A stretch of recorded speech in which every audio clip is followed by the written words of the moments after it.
I'm Elizabeth Dragga. I'm the founder and executive director of the Book Truck, and I am moderating this panel of amazing bookmobile operators and past and present.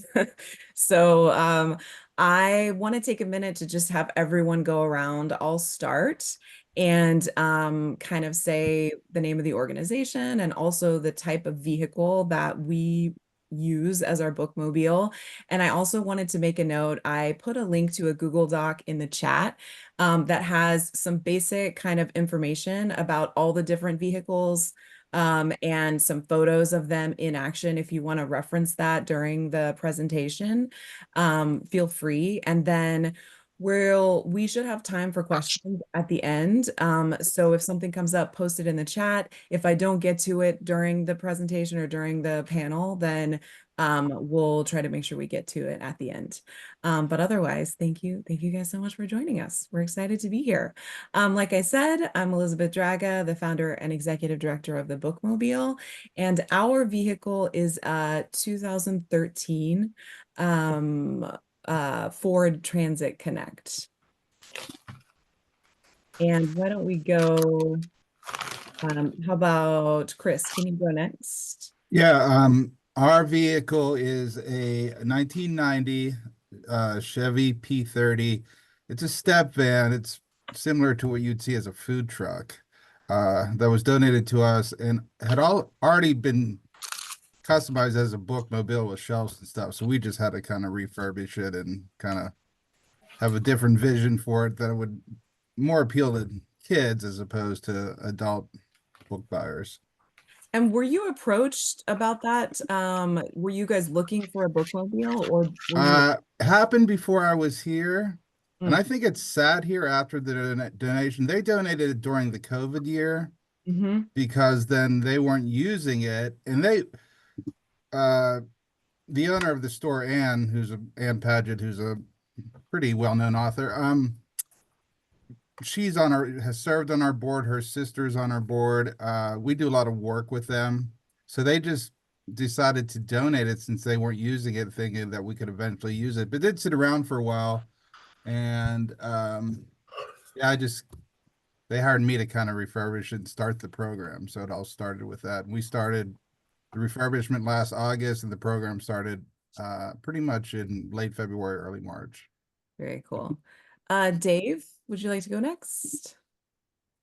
Sure. Hello, my name is Dave Stogdill. I am the manager of education for the Carolina Panthers. My previous job was actually with the Charlotte Hornets, and I jumped ship over here to the football side. But with my previous job, we had a Hornets book bus, and it was a 2011 Thomas-built elementary school bus converted into a mobile library.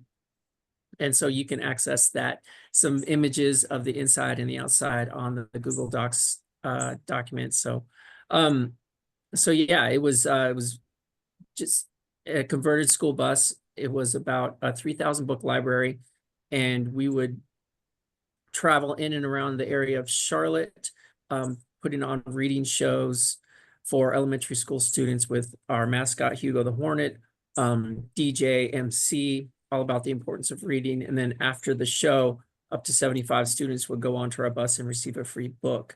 And thanks to the generous donations from Promising Pages that helped us with our mission there. And the bookmobile itself was traveling probably around 5,000 miles a year. We visited over 200 schools. About 60,000 students would see our show, and we would donate around 15,000 books. Very cool. Kelly? Hi, everyone. I'm Kelly Cates from Promising Pages. We have a 2021 Ram ProMaster.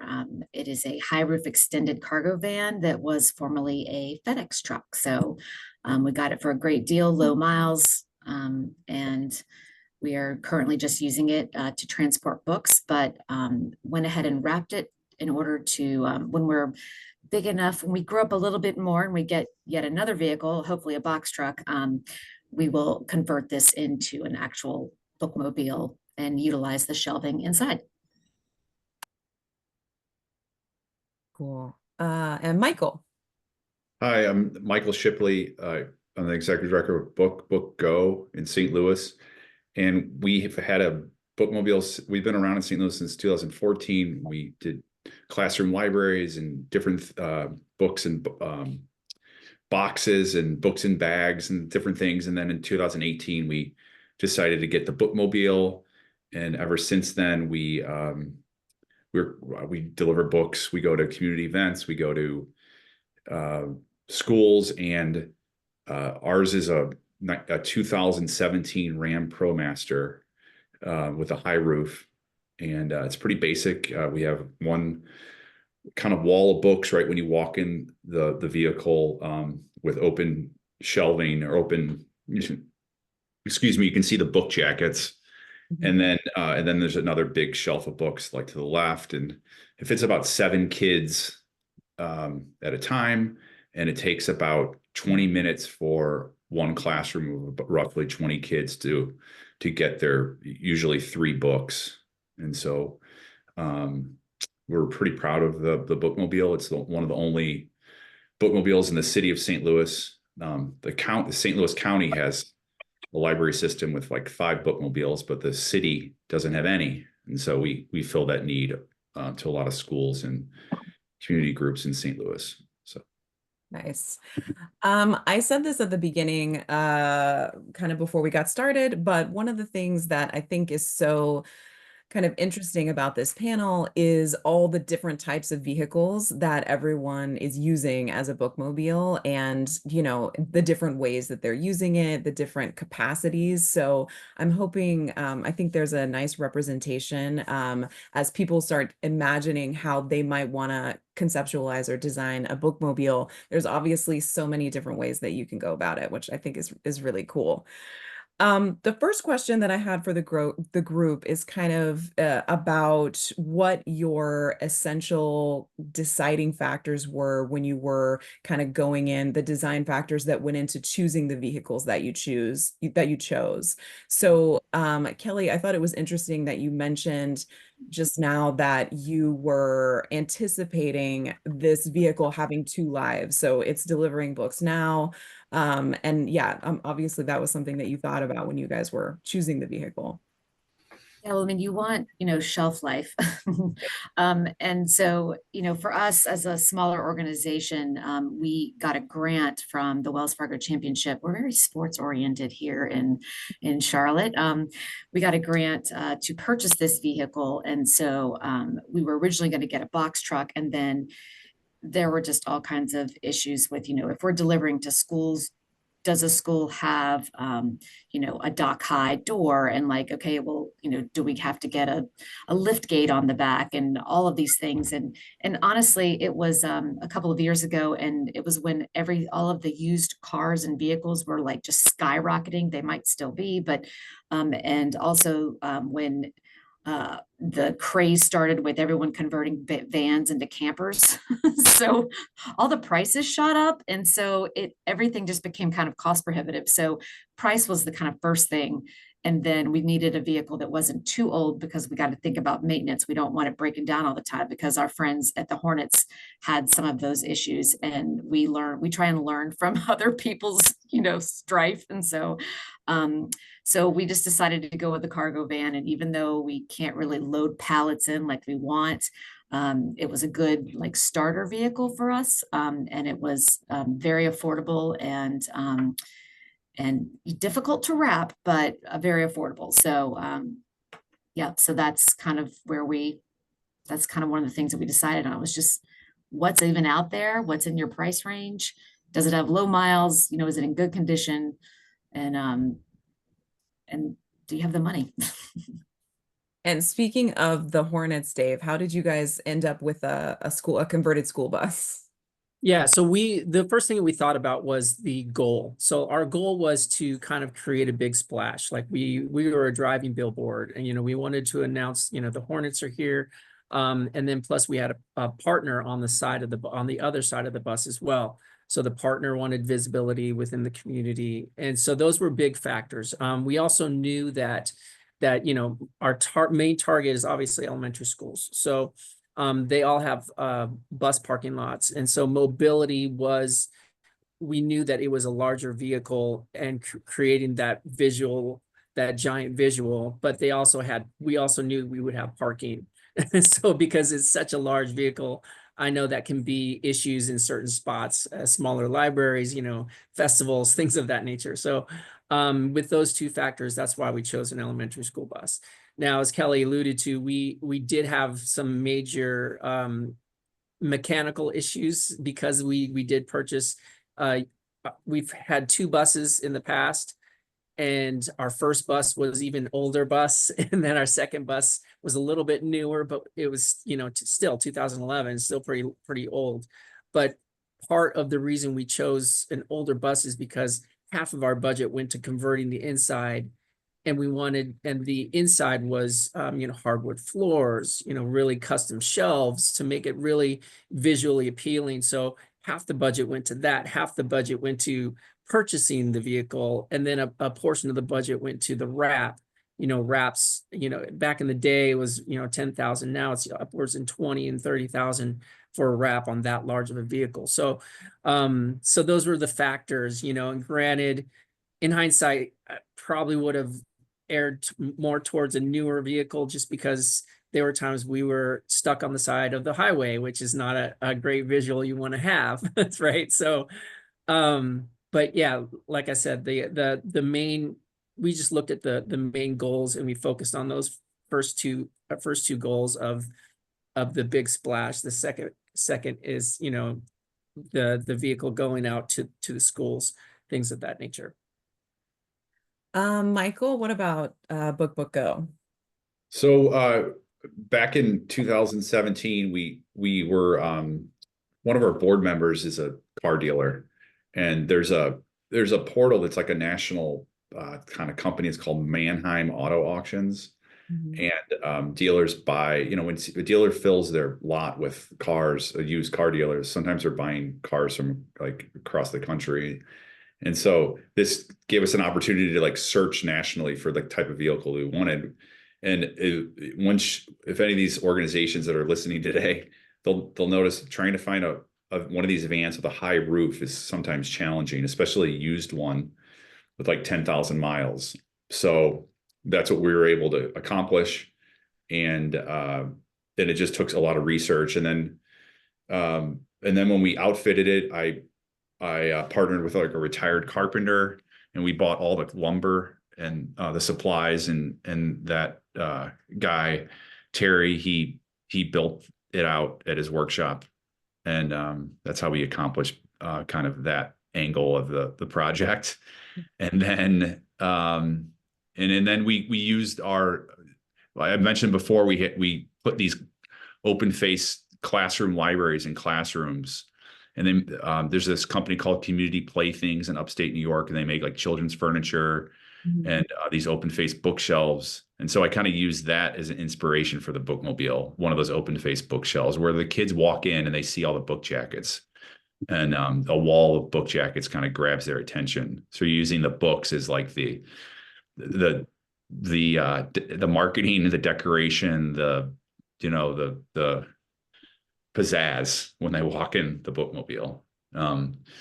And so that's kind of how it all kind of evolved. And recently we've been using it to actually haul books. So yesterday actually we picked up 2 donated pallets of books, and the company has a forklift, and they squeezed one barely in the back. It fits like half an inch on both sides. And then I put one in the side door. And so that the next stop, the forklift operator was able to get both pallets off. So that's exciting too. Yeah, very exciting. We're always evolving. Yeah. I know with the book truck, I think we have probably one of the smaller vehicles of the group. Our biggest concern was mobility. So we knew that we were going to be driving it around Los Angeles and kind of a greater like LA County area. So lots of traffic and just lots of requirements in terms of how to get onto school campuses. So the ability to have something that was small enough to get around, gas mileage, obviously, because we do a lot of sitting in traffic. And because we live in Southern California, we have kind of the added advantage of being able to do all of our events outside without really having to worry about weather or anything like that. So what we created, we decided to go with a little bit more of a pop-up model. So you can see, we have shelving on the sides of the bookshelf. We also have library carts that roll out. And then we usually set up tables with books as well. And I don't think I said this at the beginning, but our book truck holds about 700 books. But we use it for events and we also use it to deliver books as well. Although, because the bookshelves have been built in, there's like a pretty narrow area in the middle where the book carts go. So we can't load like full pallets on. We are limited in our ability to we're hand loading all of the boxes and then hand loading them off.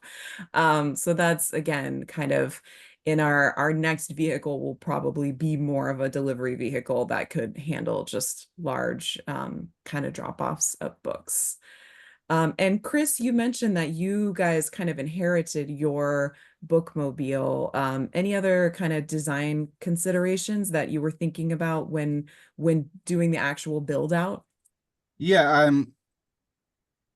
when I look back on it, and I'm sure probably everyone here has not done bookmobiles before, so everyone was going into it for the first time.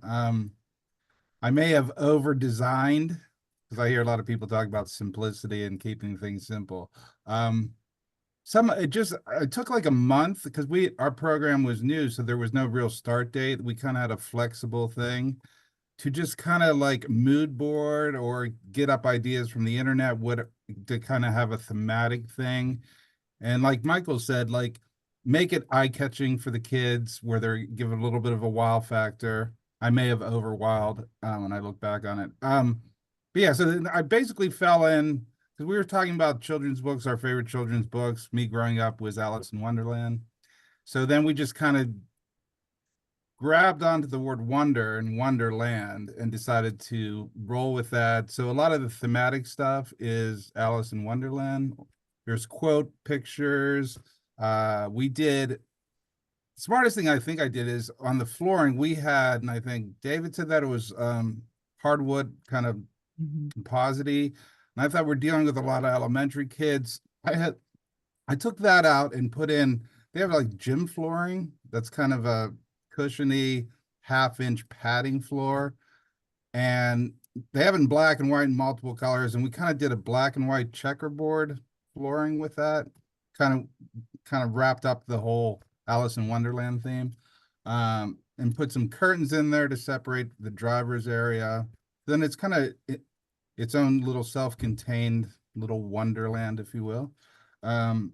So once I fell on that, everything just kind of fell into place and kind of was designed around that. And just wanted to make it as eye-catching and as appealing, even with flashing lights that surround it and all these other things. So when the kids got in there, they kind of got excited because they're already getting excited because I think it's the only time they really get to choose their own books. I mean, in school, they're kind of assigned to them or what have you. So yeah, I just wanted to make the experience for them something really unique and something very positive and joyful. So yeah, I just went as colorful as I could, and then had to think of some safety things in there too, with some hand railings and things like that that weren't in there. But Yeah. we're happy how it turned out, and people are really complimentary about it. But Yeah. Those looking shelves are back, amazing. yeah, that was so yeah. I would be excited to get on that, you know? Well, and I worked in the music business, so I know a lot of people that have other talents artistically, and I've done them favors in the past. Also, very sometimes can be a nonprofit type of business. But the kids did it, and I felt bad because I had a certain budget, and I wanted them to be all different rotating colors, kind of based off the primary color scheme.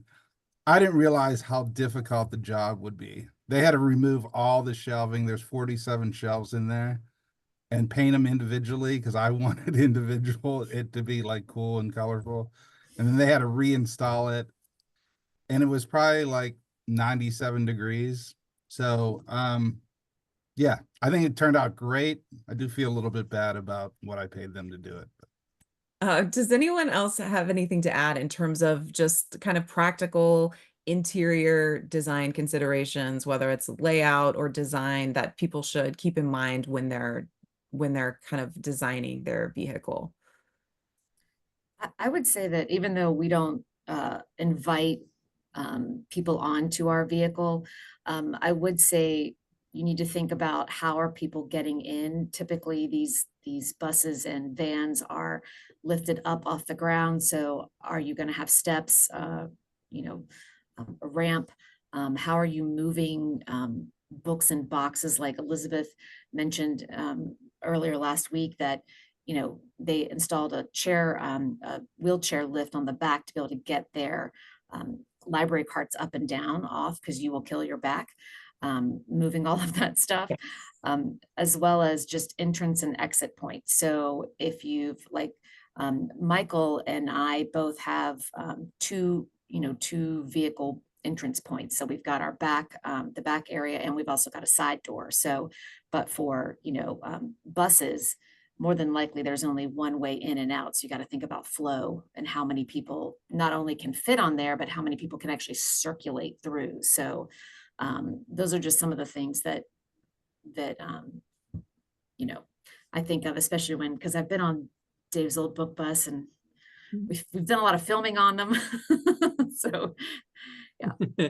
Yes, and I'd also add to that that if you depending on your demographic and your age range of going onto the bus, I think it's important to think about, especially if you have pre-K little ones going on, they need handrails. You want to think about like grip tape for the stairs, things of that nature. Make sure there's no tripping hazards so they fall down the stairs. Our organization, we actually had to have every student going onto the bus sign a waiver. So, and that was a huge hassle. So I mean, I assume most people on this call would probably not need a waiver, but we had to protect ourselves legally. If a little boy or a little girl scraped their knee on a shelf, then their mom can't sue the organization for $1 million. So that was a challenge, but keep those things in mind depending on the function of your particular bus. Our first bus, we did have a wheelchair lift and wheelchair access, but we literally used it one time per year. And so then our second bus, we did not have that wheelchair lift, but we accommodated that certain populations by doing a pop-up model on that particular day where we'd have books and on the outside of the vehicle and places to take pictures and things like that. So we made accommodations, but so just wanted to throw that out there as well. Yeah, Madison, oh man, the name just escaped the reading Madison group. Yeah. Yes, Madison Reading Project. They actually have two vehicles, and they were going to be joining us on this, but now couldn't make it. But they actually have a completely ADA compliant bus for their second vehicle. They have a van for the first, and then they specifically focused on an accessible vehicle. So it just depends on the people that you are serving. But I just wanted to say one more thing. If you are just looking to move things back and forth, I think Chris said they have like just a curtain that separates the back area from the driver's area. If you're moving big boxes and pallets, you really do need to have some sort of true separation between the driver and the pallets, because if you hit the brakes and all those books come flying and you have nothing to protect your back, like it could be a real problem. So we actually got lucky and ours actually came with a door so that we can actually go from the passenger area back to the cargo area and have that door close and lock. So just be aware of that. If your goal is to move boxes and heavy things, you really do want some sort of separation. Yeah, and the other thing to think about too is just tie downs and other ways that you're going to secure the books while you're driving. So we have like the kind of locking tie downs that we use to hold the the book carts in place. And if we have everything full, then we don't usually have to worry about books falling off. And Dave, I know you mentioned that when you designed your shelves at about a 12% grade, was that right? To kind of prevent the books from falling. Yeah, that's correct. The inside of the shelf was was slightly like a 12% grade, so the books would lean in, and I was really surprised. Maybe once a year we'd have books fly off the shelves, but that was just because I ran over a giant curb. So Right.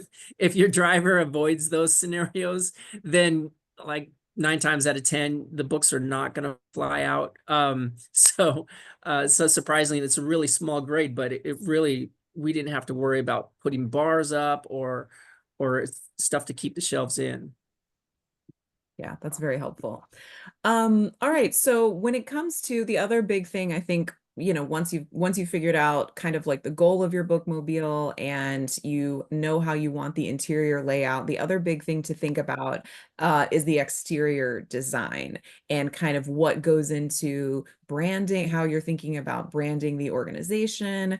So I would love to hear a little bit more about how you guys came up with the different things that you took into consideration when you were coming up with the exterior kind of wrap of your vehicles. I know just kind of to start it off for the book truck, again, we were very much on a shoestring budget when we started. So we got our wrap designed on Fiverr, which is just Fiverr, I believe. And .com, and basically you pay a graphic designer to design something, and then it's more of, instead of being a full wrap, it's vinyl stickers, so it was pretty economic in terms of the actual. I think in total it was probably around $1,000 for the design and then to have it printed and installed. But again, we were very much on a shoestring budget at the time, but we kept it simple and it's continued to work for us. So I'm sure we'll end up upgrading at some point. But we wanted it to be a design that lasted and something that we didn't feel would look dated or that we would grow out of anytime soon. Um, Kelly, tell us about your design. So we also had a limited budget, and because I am Canva obsessed, if you do not have Canva, they do offer a free pro version for nonprofits. You just have to apply for it. They'll give it to you. I spend the majority of my time in Canva, it seems like sometimes. So what we wanted to do, because you know, we wanted to make sure that we didn't put any graphics on that were going to date it. You know how sometimes, you can put something, well, you could put something on there with a date or something like that, or some kind of logo or whatever. You got to make sure that it's going to be a bit timeless. And because we use ours currently as delivery, we also wanted to appeal to kids, but also, graphic novels and comics are probably the thing that gets requested the most when we're at book fairs and doing some of our other distributions. And so I decided to go with kind of a comic book theme. I'm a design hacker. Like I'm not really a designer, but I just geek out and love it. So I spent a lot of time. I had a bunch of different designs, the stacked books. And I had a bunch of different choices and I just showed them to my team and they were like, that one. So we went with this theme. It was very difficult to put together. It was flat. It has to be a flat design. And so, the more curves you have, like if you've got a trailer or like a box truck, it's a lot easier to do a square to flat design. But when you've got things wrapping around, you have to consider like, well, where does this graphic go, like around a light or whatever. So doing it on a template is really helpful. I did save our wrap was about $4,000 and I saved an additional $1,000 by doing the design myself. It has to be a very high graphic file because it's going to be really wide. So you want to make the design as like big as possible so that when it goes even bigger, you don't have like really grainy images. So I ended up having to create a lot of this. So I think it turned out pretty well. I don't know if you guys are in the slideshow, but if you look at our second, we've got a different design on every single side. And if you look at the second one, it says read books, and our little, booms. I don't even know what those are called. Not even thought bubbles. Yeah. Explosions, book explosions. I even had to think about when the door is open, what does that then do to the design? Because if that door is going to stay open during a distribution, is it going to cover something up? So I had to make sure that my explosions were like, would fold right nicely to each other, so that it says read books when it's done. So, as well as, because it was a gift from Wells Fargo Championship, I had to include their logo. And then they got disbanded this year. So because Truist bought the rights to the golf tournament. So but I made sure that if for some reason I needed to change it out, that it was in a space where I could just have them cut it out and replace it if need be. So I also added a QR code on the back to our link tree, so that if we were stopped at a light or something, people could, link to our website if they were curious about us. There's all different kinds of elements that you can add in, that you can switch out. The wrap as a whole will stay for as long as you take care of it, and keeping it out of weather and sun is helpful, but you can still cut things out, put things on it to make it more interactive. So think about how you want to use it as a canvas and as a display board or information, whatever, for events. There's all different kinds of things you can do, but we And I saved think, $1,000. yeah, I doing, probably spent $1,000 of my time designing it, but I'm um, proud of it. I'm proud of it. So it's it looks great. visible. Yeah. And I think you mentioned also using magnet, like you can sort of use kind of larger vinyl magnet things to change out different pieces of information, or to, cover something that's no longer relevant, which I think is, Yes. yeah. And we didn't do a full wrap. A full wrap goes all the way over the top. I mean, no one's going to see the top, except helicopters, and we don't really care what they think. So we didn't wrap the top, which saved us a little bit of money, as well. But you could also do a wrap just around the bottom. You could do vinyl stickers and pieces. There's all kinds of things you can do to save money, especially if your paint job is in good shape.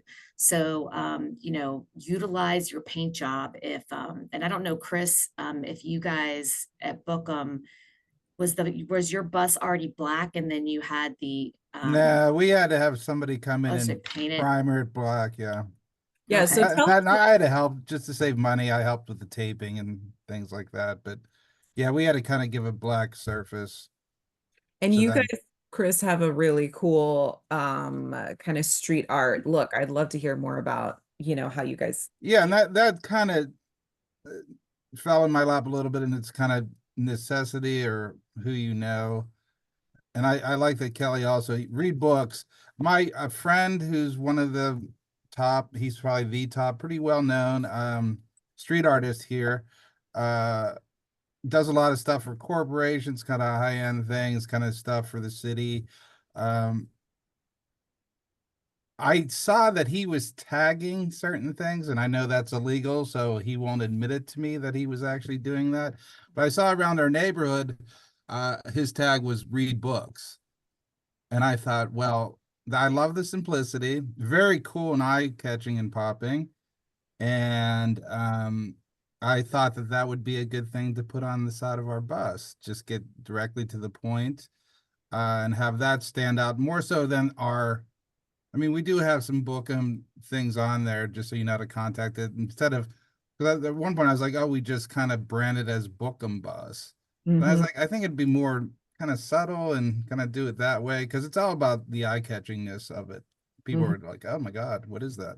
Um, yeah, and I had to talk him down price-wise and things, because that stuff is expensive, but he was really into what we were doing. And I told him I would love you to do the read books that you're doing around town on the bus. And he was like, I'm not doing read books around town, but I recognized it was his kind of style. So, and he said, I don't do that, but I could do something similar. So, uh, yeah. Yeah, and there's pictures of that in the Google Doc as well, if you guys want to check it out. It is very cool. Um, so the next question I had is just sort of about programming and in terms of like how you're using your vehicle and, you know, how what you did to kind of take the needs of the community into consideration when you were deciding how you were going to use your vehicle as in the community. I know the biggest thing for us was that we knew that instead of getting teens to come to us because our focus is exclusively on teenagers, it was really important that we go where they were. So being able to go into high schools, but also foster youth group homes, like wherever we could find these kind of collections of teens, we wanted to be able to make sure that our book truck would meet them there. Did anyone else have any thoughts about kind of just taking the considerations of the community into account? I know, Dave, you guys did really big school presentations, right? To get kids excited about reading. Can you tell us a little more Yes. about Yeah, that's right. So we, you know, our initial mission was to kind of focus on Title I schools, but we were not limited to that.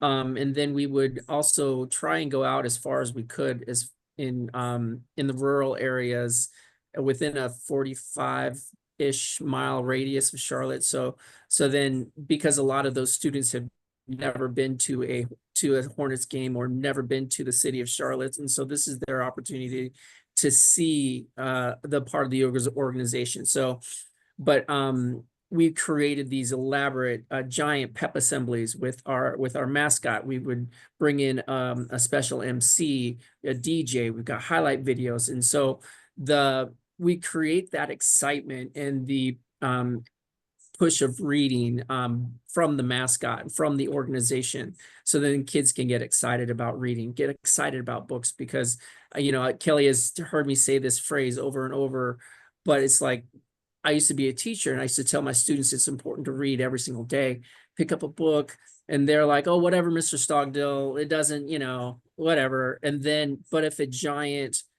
purple and teal hornet says, pick up a book, it's really cool. Okay, yes, it's the coolest thing ever. So, and then, you know, after the show, a certain number of students who earn their way onto the bus, then they would get to pick out their own bus.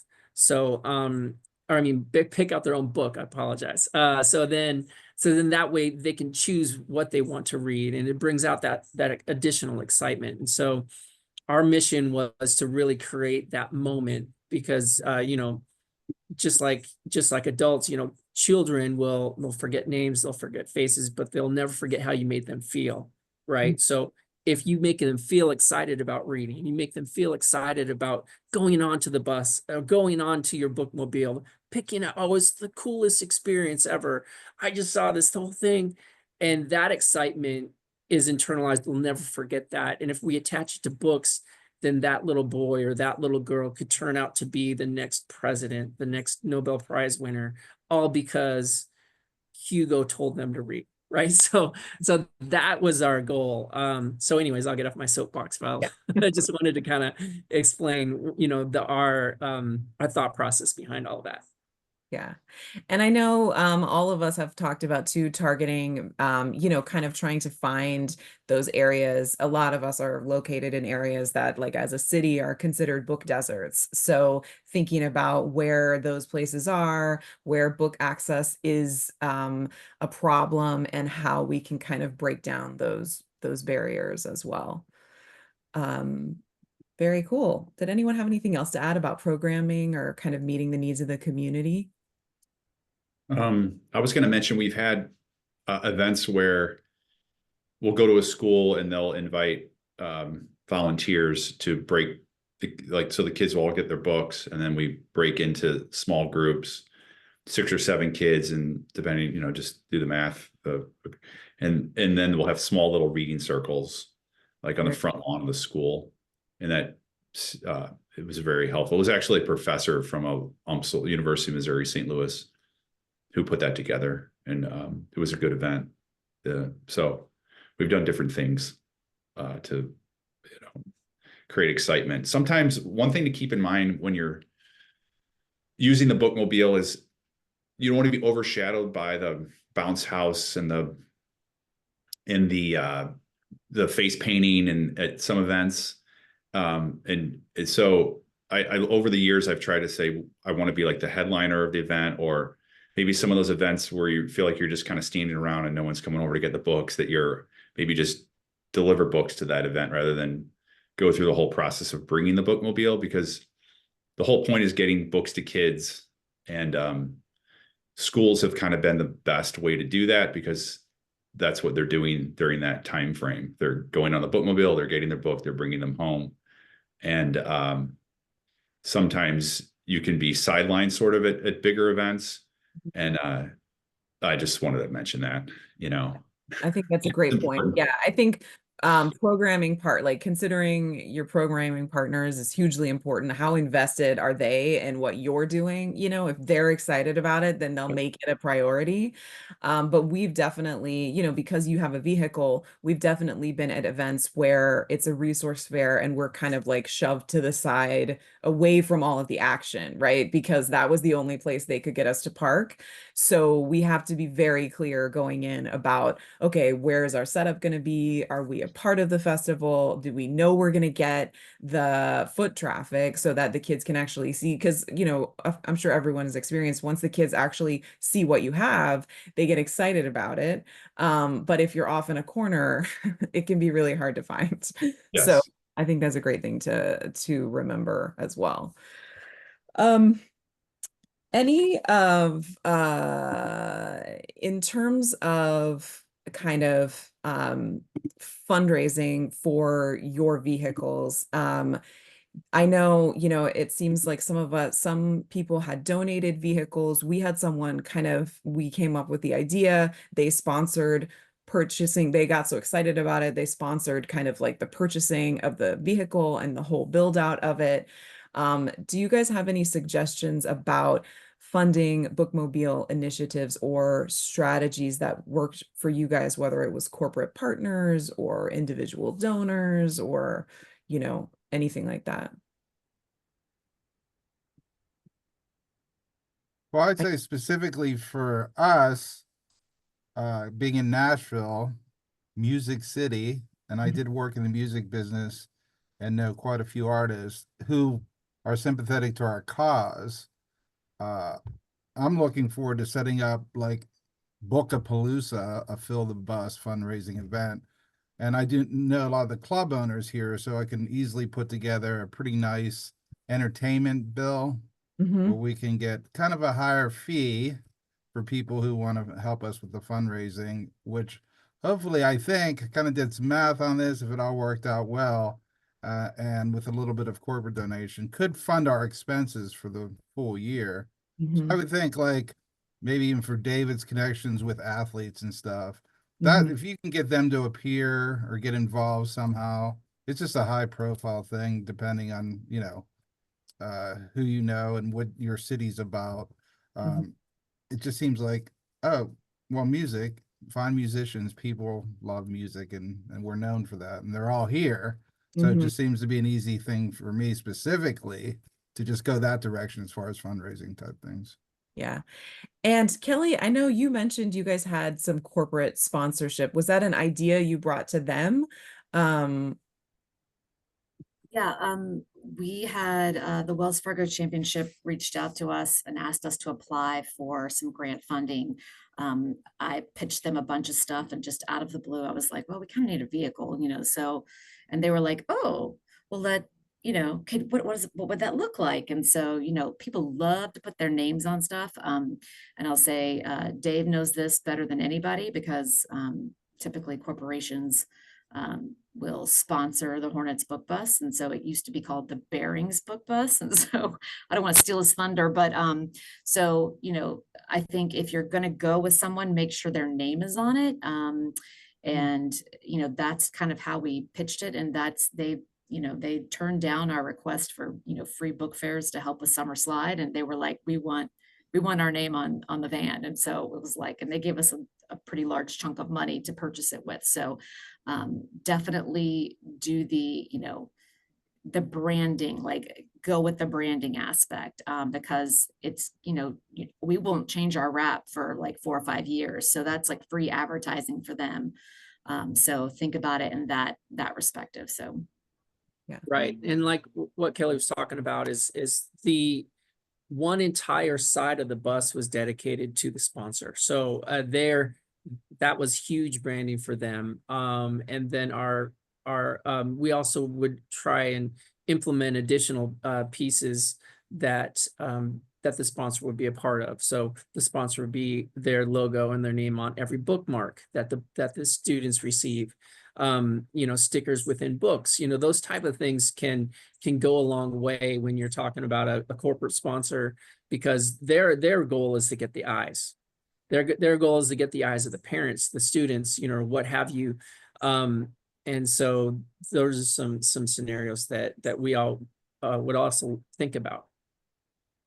And before we move on, we have a couple questions in the chat, but before we get to those, I just wanted to make sure we had a chance for you guys to mention, for people that are kind of newly like just getting started or thinking about getting a vehicle and kind of getting on the bookmobile, train, as it were. What do you have any tips or advice or things that people should take into consideration? I remember when we were talking before, Dave, you had some very strong words of wisdom about vehicles that required additional licensing. Yes. Making sure So that gets I would highly recommend, do not get a vehicle that is heavy enough and large enough to get your CDL. So that would be my recommendation. Avoid the CDL as much as possible, just simply because it's a huge process. For those of you who are aware, getting your CDL, our laws just changed in North Carolina, so we had to take additional classes and additional time behind the wheel training. It took us at least 6 months to get our CDL. So and this was just a class B. It wasn't even school certified, so there are, if you can't, because our first bus was light enough to where it did not require a CDL. Our second bus, we all of a sudden got alerts from insurance companies and Department of Licensing saying, hey, you need your CDL, shut down the operation of the bus until it's done. And we were so that's my number one recommendation. So I would just say, Go ahead. Go ahead, Michael. I was just going to say, starting out with a van is a good way to go, in my opinion, because it's smaller, it's more nimble, and then you can upgrade from there. I mean, and also don't get distracted by all those used bookmobiles that are sold by public libraries. I mean, they're good for public libraries that are taxpayer funded, and they're great. They're perfect. They work out great for those, but nonprofits, depending on your size, of course. But even if you're a bigger nonprofit, start with a van, see if you like the bookmobile idea. You can always sell it and upgrade after you get your programming started. So, Yeah, that's a great point. I would also say that, I agree with the van, obviously, because that's what we did, but, and I will get back, I'm going to look at, it cost us like $38,700 all in for our van wrap and everything. I'll get back to Kathleen on like the ongoing maintenance, but you can spend as much, it's as much gas as you travel. That I really, that's going to be based on your travel routes. But insurance will be affected if you have any drivers that have points on their license, accidents on their license. That could hike up your insurance rates, as well as what part of the country you're in. So it's not going to be the same for all of us, as well as it used to be that at another nonprofit that I was with, no one under the age of 26 could drive our vehicle, and all we had was like a minivan. So just be clear on, because if you've got a young person that you plan on having them drive and then they can't actually, your insurance won't cover them. It's just like little things like that could trip you up. So just make sure you're really clear on what it would cost. Insurance can't really run like a pricing for you until you actually know the vehicle that you're going to buy, because the vehicle also, makes a difference. Even we have orange straps for what are these things called? Seat belts. Seat belts. Our straps are orange, which is apparently supposed to like drive down the cost of it's a safety feature, so it drives down the cost. So it's like little things like that. I had no idea. I'm like, why are these things orange? Like, FedEx wasn't orange, so but it's those types of things. So little things make a difference. Yeah, and speaking of that kind of costs and stuff, one of the questions from the chat was any ballpark estimates that you guys have about monthly costs. I know because we use the book truck, pretty much only for events, our monthly gas was not outrageous, because we kind of we're pretty local, so we weren't driving really long distances. And because we're kind of a smaller organization, we also weren't necessarily going somewhere every day. So that wasn't a huge cost for us. The insurance was pretty significant cost. I think we were maybe around 6,000. Like in terms of our whole insurance package, it was, I think, about 6,000, or still is about 6,000 a month. I mean, a year. And it's probably the most expensive component of our insurance, like over directors and officers, over liability, volunteer insurance. So that definitely is something to take into consideration. And again, maintenance, because it's really limited in terms of like, we bought it new. It's just a work vehicle. It's not driving around every day. We have not had huge maintenance costs as long as we keep up with kind of your basic oil change, etc. I know, again, it kind of depends on, like we've talked about, the age of the vehicle. Dave, you had a different experience in terms of maintenance and kind of upkeep just because the bus was so old, I believe.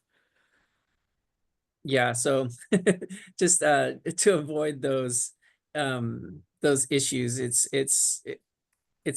better to kind of err on the side of a newer bus. And then just because depending on the type of bus, there's only specific locations that you can get it fixed as well. So specific diesel mechanics or what have you. So that's something also to think about. Yeah. Does anyone have any advice? This is from the chat about offsite vehicle storage. Where is your vehicle living? When you're, is it at your offices, or yeah, if you don't have kind of like parking at the warehouse, any other options you guys can think of?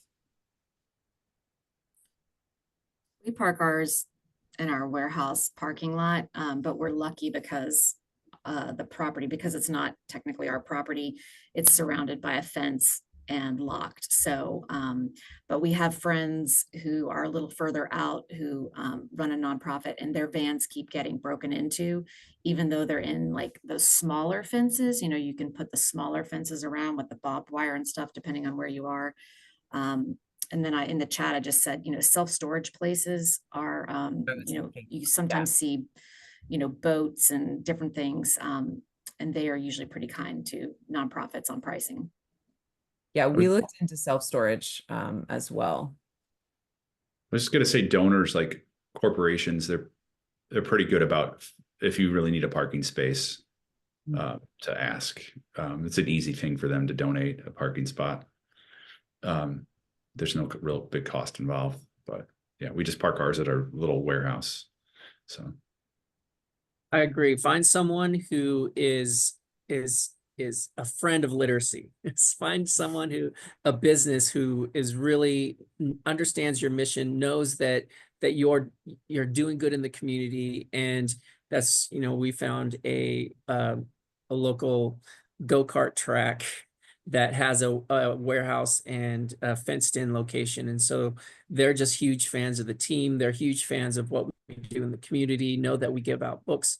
So if you can find a friend that owns a company that has space that will help donate, just like Michael had said. Yeah. Colleen, you don't have a garage? Your home garage you could park it in? Our one truck is parked in an alley, like a 15-minute walk around the building, but our parking lot, yeah, cars get stolen every week. And yeah, so if we get anything else, it needs to be a little more secure. Else. Yeah. Mhm. What about Eileen asked about driving in terms of having to look for truck only routes. Because we're in a mini cargo van, we've only ever used kind of like regular routes. But did anyone else have experience of like how you figured out where you were? Any Yeah, I have to use those. My vehicle probably will only get up to 40 miles an hour at top speed. So I put a lot of time having to map my routes out, especially in some of the schools that are a little further distance. On ways they do have takeaway freeways. So I kind of use that, but I actually on the computer, I'll hand write out the specific route and I'll follow it along and what turns I have to make in addition to that, because of basically my top speed, I can't get on the freeway or even some of the more highway oriented things. So there has to be a lot for me, a lot of just research on logistics. And there are like we service Davidson County, which is county that contains Nashville. It's only about 18 miles is the most I can go. And that's probably the most I could, my truck, and I know David with his, now I'm worried about that breaking down at some point. So far, so good. So we don't have to go far distances. So it makes it a little easier. But people like if you're in LA or what have you, and you're going above that, and I know David mentioned going out into the rural areas 45 miles. I'm not sure the best way to attack that. But if you're, my average commute is probably between 8 and 10 miles. So I can do it surface street, but you kind of have to really study your logistics on it. Yeah, that makes We sense. looked into it, because when we are delivering for our books we have 22 to 23 schools that we serve for our book fairs, and we try and deliver like within a couple of weeks of each other. And so we looked into like routing, like an Amazon routing type of thing, because you got to take into consideration, traffic. And then for us, it's like the school bell, like we need to be able to deliver not when kids are doing drop off and pickup. We never found one that was free. So Eileen, if you find one, please shoot it over to us because we'd still be interested in knowing. We've just basically been doing stuff through like through Google and, just like Chris said, processing it through in our brains. Because, we're in New York. I'm sorry to interrupt, but we're in New York and there's no, where you can't go on highways, there's so much, and we're new to the van business, so. And But you sometimes have height issues. Like you Yeah. can't go under certain bridges depending on how big Yeah. the vehicle is. Yeah, so I will let you know. I did find one app. I'll shoot it in the email. I'll let you know if it's so far. I don't know if it's good or not, but I'll let you know. This is awesome, by the way. Thank you. Thank you. And I think we're almost at our time, so I don't want to go over, but Michael, did you have something you want to I add? was going to just mention, keep in mind, stocking the bookmobile is time consuming. If you're going to get in the bookmobile business, like you have to budget the time of stocking it and distribution. It's important to keep in mind. So true. Yeah. But I want to thank the panelists. Thank you guys so much. Again, I'm so happy we were able to get such a big representation in terms of different types of vehicles. And, this will be recorded in the resources section of the National Book Access Association website. We will also send a copy of the Google Doc out in case you guys wanted to reference any of the specifics of our different vehicles. And I think that's pretty much it. But again, thank you guys so much. Thanks for putting this together, Elizabeth. Yes, thank you. Thank you very much. Right.